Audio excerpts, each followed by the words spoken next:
Чубак ажы сизге былтырыда бере албай калгам ушул суроону менин сизге бере турган суроом өзү 5 убак намаз окуп, Куран окуп, аялы туруп аялым жок деп алдаган эркектерге эмне деп айтат элеңиз? Ошол жигит залда отурат, өзүнүн кандай экенин укса жакшы болот эле, рахмат, Аллах сен разы болсун дейт. Эми залда отургандар бири-бириңерге айтып урматтуу бир туугандар, мен билем Москвачылык деген түшүнүк жаңы калыптанып калды. Москвачылык деген түшүнүк оңдошубуз керек.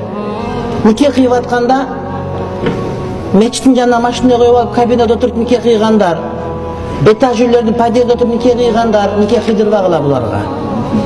Нике кыйган урматтуу бир тууганым, анын шарттары бар, тартиптери бар.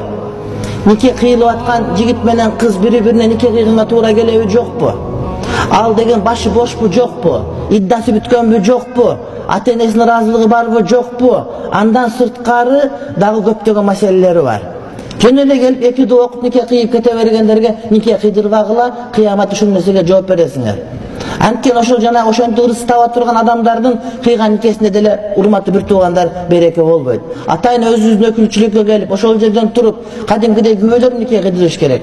Биздин күбөбүз жок эле деп нике кыйдырып коюп, айылда өзүнүн үй бүлөсү бар, бала чакасы бар, кээде күйөөсү бар аялдар никеге туруп алгандары бар. Эмне десе, биз окутканбыз, катталганбыз, никеден өткөнбүз деп жашап аткан квартирадагыларга айтып коюу үчүн туруп алгандар бар.